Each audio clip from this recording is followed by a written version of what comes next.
পুরো অন্ধর মনে ঢুকিয়ে দেবো, তারপর আমার শান্তি। একদম এগোবে না বলে দিচ্ছি। আমি তোমার শিক্ষক সেটা ভুলে গেছো? তোমার বাবা কিরকম মানুষ? তোমার মতো একটা অসভ্য ইতর ছেলেকে সহ্য করে না খাবো না। তুমি ওইসব ভয় বন্ধ করো করে দেখিও।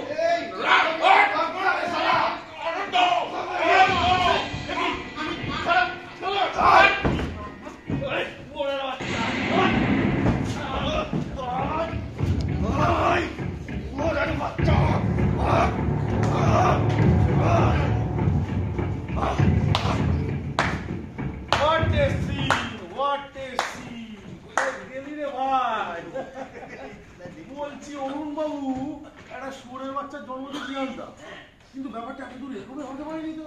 আজকে মনে হচ্ছে ভগবান স্যাকার সুযোগ করে দেবে, বুঝলি? আমি বলেছিলাম না, বৃদ্ধ মাস্টারটা মাতাল, ড্রাগ সাপ্লাই করে। দেখুন না, পিস্তল সাপ্লাই করছে আবার। দেখি